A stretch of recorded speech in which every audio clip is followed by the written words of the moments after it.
Good morning, dear student. I am Bhola Shankar Singh, your Hindi teacher. Now, I will teach you Hindi Kavya Khand. Topic will be Tulsidas. It will extract from Ramcharitmanas, Ram Lakshman Parshuram संवाद।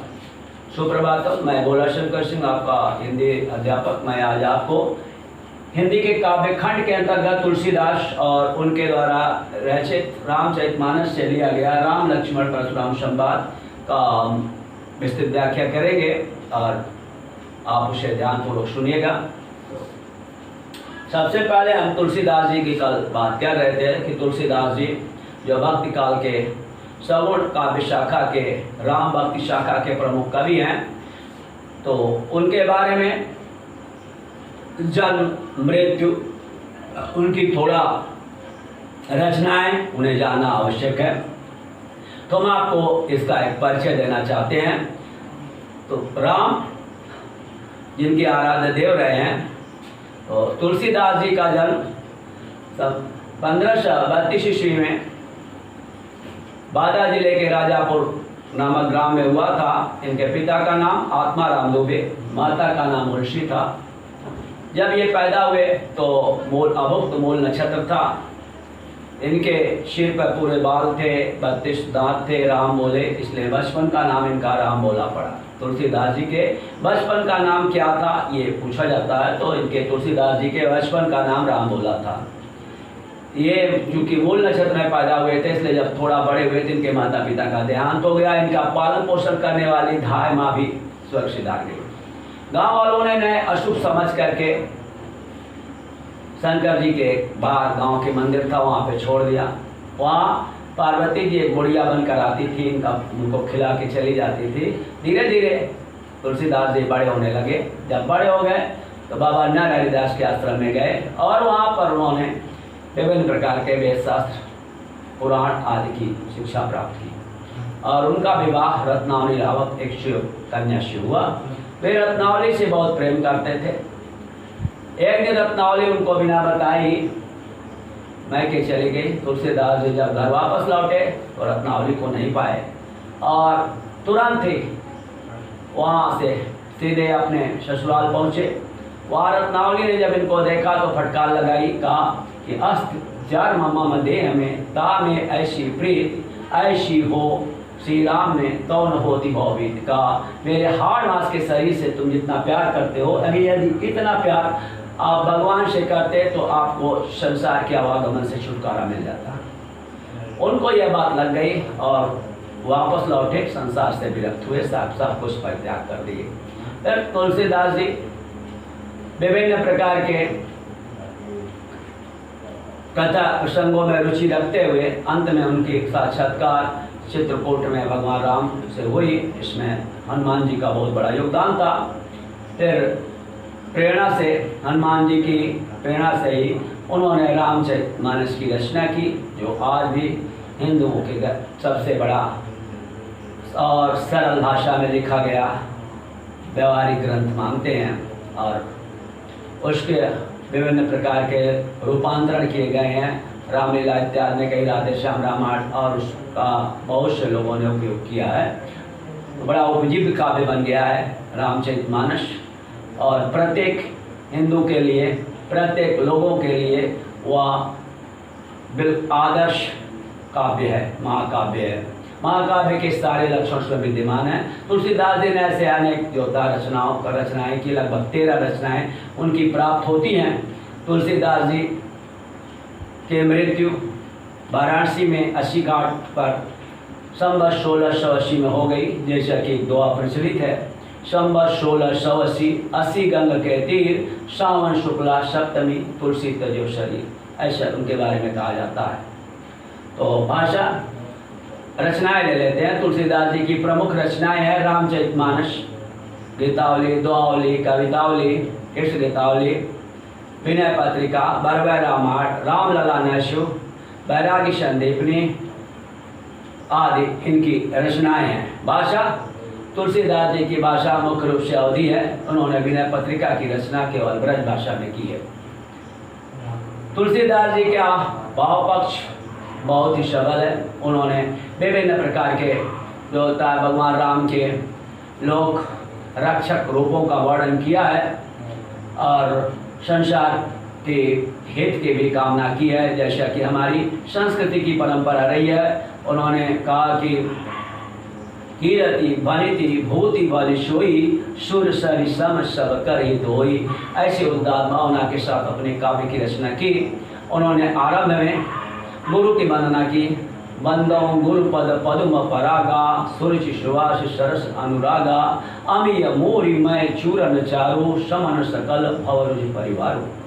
इस प्रकार से अंत में वर्णानाम हर्षंगानाम से प्रारंभ करके दह्यंती no मानवा तक कह के रामचरितमानस की समाप्ति होती है।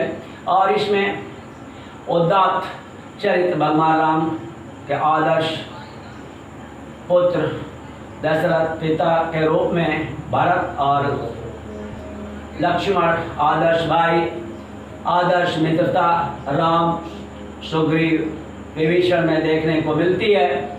और सबसे बड़ा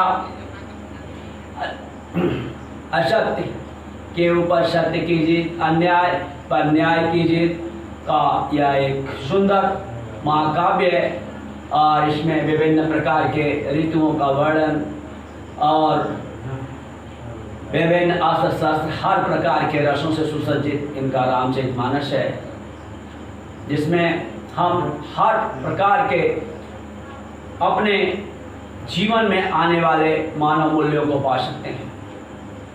तो उससे ही संबंधित या इनके कला पक्ष में इनकी रचनाओं में सभी प्रकार के रसों का परिपाक मिलता है। सभी लगभग अलंकार पाए जाते हैं। उस समय के प्रचलित सभी छंद चौपाई दोहा बरवै ये इंद्र बज्जा उपेंद्र बज्जा आदि जो होता है छंद देखने को मिलते हैं। त्रोटक छंद देखने को मिलते हैं। इसलिए कहा जा सकता है कि तुलसीदास जी बहुत ही महान कवि थे। अगर उनको सूर्य कहा जाए हिंदी काव्य साहित्य का तो कोई अतिशयोक्ति नहीं होगी। एक कवि ने कहा भी है कि सूर्य शशि तुलसी रवि उडुगन केशवदास आदि के कवि खद्योत समझाता कर प्रकाश। अंत में हम कह सकते हैं कि तुलसीदास जी अब अपने काव्य कृतियों के द्वारा हमारे बीच अमर हैं। तो हम चलते हैं उनके बालकांड में राम लक्ष्मण परशुराम संवाद। तो यहाँ पर थोड़ा सा हम समझ लेते हैं कि यहाँ कैसे पहुँचे। दशरथ के जो वृद्धावस्था में 4 पुत्र अग्नि की पूजा से उत्पन्न हुए राम लक्ष्मण भरत शत्रुघ्न। उसमें दशरथ राम को बहुत अधिक प्यार करते थे। अचानक एक दिन विश्वामित्र अपने यज्ञ की रक्षा के लिए राम को मांगने के लिए पहुँच गए। दशरथ ने पहले देने में आनाकानी की, लेकिन फिर उन्होंने लोक कल्याण और मुनि के श्राप के भय से राम और लक्ष्मण को मुनि के साथ भेज दिया। और मुनि ने उन्हें विभिन्न प्रकार के शास्त्रों की शिक्षा दी। अनेक प्रकार की विद्याएं परापरा जो भी विद्याएं थी उसका उन्होंने अध्ययन उनको कराया। रास्ते में अंत में राम और लक्ष्मण ने सुबाहु मारीच और अन्य निशाचरों का वध किया। मारीच को उन्होंने इतने दूर मार दिया समुद्र के पास, 7 योजन बिन फर बाण राम तही मारा, 7 योजन गा सागर पारा। वहाँ पहुँच गया और विश्वामित्र का यज्ञ निर्विघ्न समाप्त हो गया। इसके बाद जनकपुर में से उनको बुलावा आया कि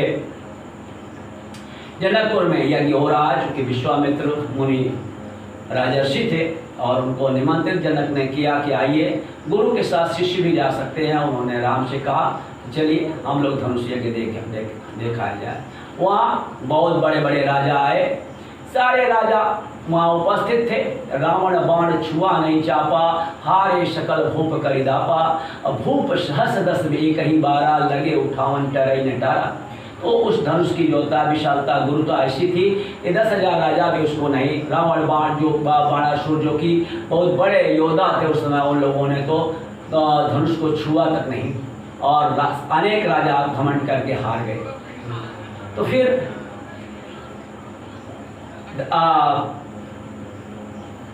जनक जी क्रोधित होकर के बोले, अब को भट माखई मन माही वीर विहीन मही में जानी। जब ऐसा बात कहा तो लक्ष्मण जी को भी क्रोध आ गया। उन्होंने कहा कि रघुवंशी माँ जो जहाँ को होई अतई समाज अस कही न कोई, जनक कही अति अनुचित बानी विद्यमान रघुकुल मन जानी। ऐसा लक्ष्मण जी ने कहा कि जो राउर अनुशासन पाऊँ कंदुक इव ब्राह्मण उठाऊँ और काचे घट जिम डारो थोरी सको सुमेर मूल सब तोरी। कहा मैं इस धनुष की क्या बात करते हैं, मैं जो होता हूँ कि ये इतना काम कर सकता हूँ जो काचे घट जिम डारो थोरी सको सुमेर मूल समतोड़ी। का सुमेर पर्वत को हम मूली की तरह तोड़ सकते हैं। ये धनुष में क्या रखा है। अंत में राम उन्हें किसी तरह शांत करते हैं। तो विश्वामित्र समय शुभ जानी, जब विश्वामित्र ने सही समय जाना तो उठो राम भंजो भवतापा अमीट उतात जनक पैतापा। कहा जब विश्वामित्र ने उनको आज्ञा दे दी तो राम जो होता है कि बड़े सर्व स्वभाव से गुरु की चरणों की वंदना करके बिल्कुल सिंह की तरह धीरे धीरे आगे चले और जा करके उन्होंने धनुष को जो होता है तोड़ दिया। तई क्षण मध्य राम धनु तोड़ा भयो भुवन महा घोर कठोरा। तो उस क्षण राम ने जो होता है कि ठीक मध्य से धनुष को तोड़ दिया। जिस तरह तोड़ने में कोई हिचकिचाहट नहीं हुई। लेत चढ़ावत खैचत गाढ़े अब काऊ न लखा रहे सब ठाड़े। सब लोग खड़े थे, कब उन्होंने प्रत्यंचा चढ़ाई, कब खींचा, कब तोड़ दिया, बस केवल उसकी आवाज़ सुनाई पड़ी। भरे भुवन घोर कठोर रव रवि बाजी तजी मार्ग चले। इतनी तेज उसकी आवाज आई कि सूर्य के घोड़े भी अपने रास्ता को छोड़ करके चले। इस आवाज को परशुराम ने सुना और उन्हें आवाज हो गया कि शिव जी का धनुष टूट गया, इसे मैंने जनक के पास रखा था। और वे दौड़े हुए आए। उसके बाद का प्रसंग का वर्णन यहाँ पे किया गया है।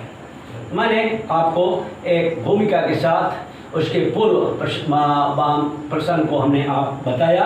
अब यहाँ से प्रारंभ होता है राम लक्ष्मण और परशुराम संवाद। तो हम आपको ये पहला जहाँ तक चौपाई के बाद 2 आए हम उसको पढ़ करके आपको सुनाते हैं। तो परशुराम जी पहुँचते हैं और वहाँ सभी राजा उठ के खड़े हो जाते हैं, उनको नमस्कार करते हैं। राम लक्ष्मण भी खड़े हो जाते हैं, मुनि जी को प्रणाम करते हैं।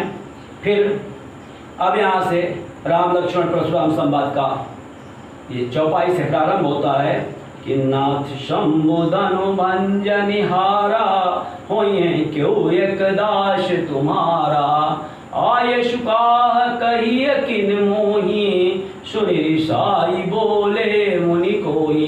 ये चौपाई यहाँ पर समाप्त हो जाती है। तो भगवान कहते हैं कि जो धनुष तोड़ा है वह अलग हो जाए। तो भगवान राम कहते हैं कि नाथ शंभु धनु भंजनिहारा, हे नाथ, हे स्वामी, शंभु के धनुष को तोड़ने वाला आपका कोई दास ही होगा, बिना आपके दास की कोई उसे तोड़ नहीं सकता। और होइए क्यों एक दास तुम्हारा, तुम्हारा कोई दास ही होगा। आयुष का कहिए कि मोही सुन ऋषाई बोले मुनि कोई। का क्या आज्ञा है आप मुझसे कहिए। ऐसा सुन करके क्रोधित होकर के मुनि को ही क्रोधित मुनि ऋषा करके क्रोधित होकर के बोले कि सेवक सो जो करे सेवकाई, अरि करनी करी करी लड़ाई। सुनौ राम जय शिव धनु तोरा, सस बाहु सम सोरी पुमोरा। तो अब परशुराम जी कहते हैं कि सेवक वही है जो सेवा का कार्य करे, और अरि करनी करी करी लड़ाई। तो ऐसा तो शत्रु ही कर सकता है जो उसके स्वामी, जिसके गुरु का धनुष तोड़ दे। वो आपने तो शत्रु का कार्य किया है, इसलिए आप युद्ध कीजिए मुझसे। सुनो राम जय शिव धनु तोरा। का राम सुनो, जिसने भी शंकर का धनुष तोड़ा है, शंकर जी का, सहस बाहु सम सोहरी पुमोरा, वह शस्त्रा बाहु के समान हमारा शत्रु है। तो सो बिल गाओ बिहाई समाजा, अनत मारे जय है सब राजा। अगर वह जो होता है सारे राजा की समाज को छोड़ करके बिलगा जाए, अलग हो जाए, नहीं तो सारे राजा मारे जाएंगे। तो सुनि मुनि बचन लखन मुस्काने, बोले पर सुधरई अवमाने। तो ऐसा बात सुन करके लक्ष्मण जी मुस्कुराए और परशुराम का अपमान करते हुए के समान हुए जोता इस प्रकार बोलना प्रारंभ किए कि बहुधनु ही तोरी लड़काई अस ऋषि का बहुन कीन गोसाई। कहा मैं तो जब लड़का था, छोटा था, तो मैंने बहुत से धनुष तोड़े थे, लेकिन आपने तब ऐसा कोई क्रोध नहीं किया था। यही धनु पर ममता के ही हेतु। अरे बताइए, इस धनुष पर तुम्हारा प्रेम किस लिए अधिक है? सुनि ऋषाई कह भृगुकुल केतु। अब इसको सुन करके परशुराम जी क्रोधित हो गए और बोले कि रे नृप बालक कालवश बोलत तो ही न समार धनु ही शम त्रिपुरारी धनु विदित सकल संसार। अरे रे नृप बालक, अरे राजा के लड़के, तुम संभाल कर नहीं बोलते। धनु ही शम त्रिपुरारी धनु विदित सकल संसार। क्या ये शंकर का जो पिनाक धनुष है क्या छोटी मोटी धनुइयों के समान है? ये तो संसार में विख्यात प्रसिद्ध धनुष है। तो ये पहले स्टैंजा पहले जो होता है कि पद्यखंड का ये अर्थ रहा। तो मैं एक बार आपको फिर इसका अर्थ बता देना चाहता हूँ कि नाथ शंभु धनु भंजन हारा। हे नाथ, शंभु के भगवान राम परशुराम जी से कहते हैं कि शंभु के शिव के धनुष को तोड़ने वाला हो ये के वे दास तुम्हारा कोई एक दास ही होगा, आपका कोई एक सेवक ही होगा। तो आयुष काह कही किन मोही सुनि ऋषाई बोले मुनि कोई। क्या आज्ञा है आप मुझसे कहिए। ऐसा सुन करके क्रोधी मुनि जो होता है क्रोधित होकर के बोले कि सेवक सो जो करे सेवकाई। का सेवक वही है जो सेवा का कार्य करे। अरि करनी करी करी लड़ाई। आपने तो शत्रु का कार्य किया, इसलिए हमसे युद्ध करो। और सुनो राम जय शिव धनु तोरा सहस बाहु सम सोरी कुमोरा। का राम सुनिए, जिसने शिव का धनुष तोड़ा है वह शस्त्राओं की तरह हमारा शत्रु है। और शो बिलगाओ विहाई समाजा। का वो समाज को छोड़ करके, राजाओं के समाज को छोड़ करके बिल्कुल अलग हो जाए।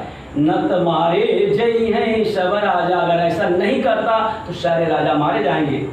अश्विनी मुनि बचन लखन मुस्काने बोले परशुधर अवमाने। का ऐसा सुन करके लक्ष्मण जी मुस्कुराए और परशुराम का अपमान करते हुए किस्मान में बोलना प्रारंभ किए।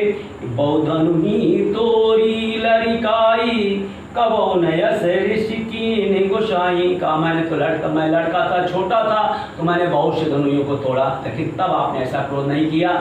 इसमें एक अवान्तर कथा है कि एक बार ये सुमित्रा जी इनको लखन जी को लेकर के जा रही थी। अचानक उनके आश्रम में जहाँ पर शिक्षा दे रहे थे वहीं पर उनको प्यास लगी और रुक गई। और वहाँ पर लक्ष्मण जी जो होता उनके धनुष शाला जहाँ पे बहुत से जो होता धनुष रखी थी वहाँ पे पहुँच गए और वो सबको खींच करके जो होता है सारे धनुष को, अधिकांश धनुष को उन्होंने तोड़ दिया। तब परशुराम जी का लड़का बहुत नटखट है, उन्होंने उसके जो होता अपराध पे ध्यान नहीं दिया। उसी बात की ओर संकेत करके लक्ष्मण जी कहते हैं कि बहु धनु ही तोरी लड़काई कबहू न सृष्टि की गोसाई। कहा मैंने तो लड़का था तो बहुत हमने धनुष तोड़ा, वैसा क्रोध आपने तो उस समय नहीं किया। यही धनु पर ममता के ही हेतु। बताइए इस धनुष पर किस लिए आपका ज्यादा प्रेम है। सुनि ऋषाई कह भृगुकुल केतु। ऐसा सुन करके ऋषा करके क्रोधित होकर के भृगुकुल के ध्वजा स्वरूप भगवान परशुराम जी बोलना प्रारंभ किए। रे नृप बालक कालवश बोलत तु ही न समार। का ये राजा के लड़के तुम काल के वश में हो गए हो, बिल्कुल मरना चाहते हो, इसलिए तुम संभाल कर नहीं बोल रहे हो। धनु ही शम त्रिपुरारी धनु विदित सकल संसार। क्या संसार में प्रसिद्ध शिव जी का धनुष क्या अन्य छोटी मोटी धनुइयों की तरह है? इसमें ये रौद्र रस है, इसका क्रोध जो होता है स्थायी भाव है और ये उदाहरण भी है। अब इसमें मैंने आपको अर्थ बताया। कवि तथा कवि इसमें संबंधित अर्थ ग्रहण संबंधी प्रश्न है। कवि तथा कविता का नाम लिखिए। तो कवि गोस्वामी तुलसीदास जी हैं। कविता का नाम है राम लक्ष्मण परशुराम संवाद। तो परशुराम के क्रोध को शांत करने के लिए राम ने उनसे क्या कहा? राम ने उनसे कहा कि अगर शंभु के धन को, शिव के धन को कोई तोड़ने वाला होगा, धनुष को कोई तोड़ सकता है तो आपका दास ही हो। वह आपके दास के अतिरिक्त कोई से छूना ही नहीं, उठा ही नहीं पाएगा, तो निश्चित रूप से आपका कोई सेवक ही होगा। और ऐसा कह करके परशुराम के क्रोध को शांत करना चाहते थे कि अब मैं जो भी तोड़ा होगा सेवक होगा, और सेवक के लिए आप आज्ञा दीजिए कि उसका कर्म वो क्या करे। और शिव के धनुष को तोड़ने वाले के विरुद्ध परशुराम ने किस प्रकार के व्यवहार का संकल्प व्यक्त किया। कहा कि सुनाओ राम जय शिव धनु तोरा, सहस बाहु सम सोई मोरा, सोई बिलगाई बिहाई समाजा, नत मारे जय हैं सब राजा। इसी को उन्होंने चेतावनी दी कि श्राम सुनो, जिसने भी शिव जी के धनुष को तोड़ा है वह सहस्त्राबाहों के समान मेरा शत्रु है, वह राजाओं के समाज को छोड़कर अलग हो जाए, नहीं तो सभी राजा मारे जाएंगे। ऐसी चेतावनी परशुराम जी ने दी। लक्ष्मण की किस बात से परशुराम जी के क्रोध और बढ़ा। लक्ष्मण जी ने हंसकर कहा कि बहुत धनुही तोड़ी लड़काई, कबो न अस्त्र के गोसाई। कहा मैं लड़का था तो बहुत से धनुइयों को तोड़ा, तब तो आप ऐसा क्रोध नहीं किए।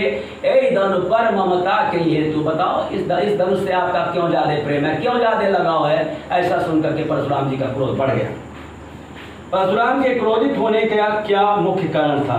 परशुराम के क्रोधित होने का मुख्य कारण यह था कि उनके गुरु शिव जी का धनुष टूट गया, जो कि बड़े ही सुरक्षित ढंग से यहाँ रखा गया था जनक जी के पास, और उनके धनुष को उठाने की भी किसी के पास क्षमता नहीं थी। वह धनुष तोड़ दिया गया, इससे वे विचलित हो गए और क्रोधित हो गए। तो ये रहे अर्थ ग्रहण संबंधी प्रश्न। अब हम दूसरे पद्य खंड की ओर बढ़ते हैं और एक बार उसका हम सामान्य रूप से उच्चारण कर लेते हैं। तो देखते हैं, चौपाई है। लखन कहा हंसी हमरी जाना, सुनाओ देव सब धनुष समाना। जब परशुराम जी ने कहा कि रे नृप बालक काल बस बोलत तो न समार, धनु ही सम त्रिपुरादि धनु विदित सकल संसार। क्या शिव जी का धनुष अन्य छोटी मोटी धनुइयों की तरह है। तो लक्ष्मण जी ने कहा कि लखन कहा हंसी हमरे जाना, सुनो देव सब धनुष समाना। उन्होंने कहा कि लक्ष्मण जी ने कहा कि हमारी समझ से तो सारे धनुष होता है कि बराबर है। हे देव, हे विप्रवर सुनिए, हमारे समझ से तो सारे धनुष एक समान हैं। काछतिलाउ दीनु धनु तो जून धनु तोरे, देखा राम नयन के बोए। कोई लाभ फायदा हानि लाभ नहीं है, ये तो पुराना जेड़ सिर धनुष था, और राम ने तो केवल जो था उसे देखा प्रेम से। अछुअत टूटी रघुपति न दोषु, मुनि बिनु काज करिय कतरोषु। का तो छूने से ही टूट गया, उसे परिश्रम की क्या जरूरत है, घमंड किस बात का होगा। और बिना कारण ही आप मुनि जी देवता क्रोध कर रहे हैं। बोले छिते परशु की ओरा, रे सठ सुने शुभाओ न मोरा। अब तुलसीदास जी जो होता है कि आप संभाषणी में कह रहे हैं, परशुराम इसका उत्तर दे रहे हैं परशुराम जी, और कह रहे हैं कि बोले छितई परशु की ओरा, रे सठ सुने शुभाओ न मोरा। अपने फरसे को दिखाते हुए परशुराम जी बोल रहे हैं, उसकी ओर देख करके, ये जो मूर्ख तुम मेरे स्वभाव को नहीं जानता। बालक बोली बधो नहीं तो ही, केवल मुनि जड़ जाने मोही। का मैं तुमको बालक समझ करके छोड़ रहा हूँ, केवल निरा मुनि मुझे मत समझो कि मैं तपस्वी हूँ। बाल ब्रह्मचारी अति कोही, विश्व विदित क्षत्रिय कुल दोही। अपने बारे में वर्णन करते हुए परशुराम जी कहते हैं कि मैं बाल ब्रह्मचारी हूँ और बहुत ही कोही हूँ, बहुत ही क्रोधी मुनि हूँ। विश्व विदित क्षत्रिय कुलद्रोही, संसार जानता है कि मैं क्षत्रिय के परिवार के लिए कितना बड़ा शत्रु हूँ। भुजबल भूमि भूप विनुखीनी, मैंने अपनी भुजाओं से सारे जो होता है कि राजाओं को पृथ्वी से रहित कर दिया। भुजबल भूमि भूप विनुखीनी, विपुल बार मही देवन दीनी। हमने अनेकों बार जो होता है भूमि ब्राह्मणों को दान दे दिया। शेष बाहु भुज छेद निहारा, परशु बिलोक मही कुमार। अपने फरसे को उठा करके दिखा रहे हैं कि राजा के लड़के ये सहस्त्रा बाहु के भुजाओं को काटने वाले इस मेरे फरसे को तो देखो। मातु पितहि जन सोच वश, कृषि महिष किशोर। गर्भन के अरब के दलन, परशु मोर यति गोर। अपने माता पिता को अपने मृत्यु के कारण सोच बस मत कर दो। हे राजा के लड़के महिष किशोर, राजा के पुत्र, अपने माता पिता को अपने मृत्यु के कारण बिल्कुल सोच बस मत डाल दो, सोच में मत डाल दो। गर्भन के अर्भक दलन परसु मोरति गौर का, इनके जो होता है जो गर्भक के अर्भक दलन, जो गर्भ में बाप हैं स्त्रियों के गर्भ में पड़ रहे बच्चे, इसकी आवाज़, इसके जो होता है घोरता कठोरता को सब सुन करके जो होता है कि बाहर आ जाते हैं। ऐसे मेरे जो होता है कि कठोर फरसे को देखो। तो इसका एक बार मैं अर्थ और बताना चाहता हूँ कि लखन कहा हंसी हमरे जाना सुनो देव सब धनुष समाना। लक्ष्मण जी ने हंस कर कहा, अरे देव परशुराम जी, मेरे समझ से तो सारे धनुष बराबर हैं। कहा क्षति लाभ जुन धन तोरे, देखा राम नयन के बोरे। कहा रामचंद्र जी ने तो उसे बिल्कुल प्रेम से देखा, उसके तोड़ने में कोई न तो लाभ है न तो हानि है।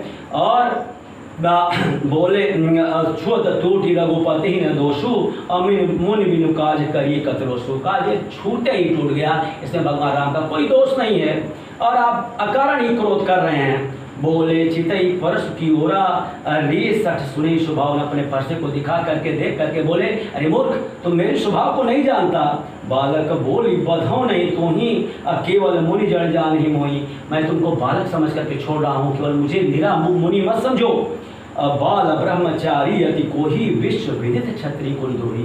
मैं बाल ब्रह्मचारी हूँ, अत्यधिक क्रोधी हूँ और मैं विश्व विदित क्षत्रिय कुलद्रोही, मैं विश्व प्रसिद्ध क्षत्रिय परिवार का जो शत्रु हूँ।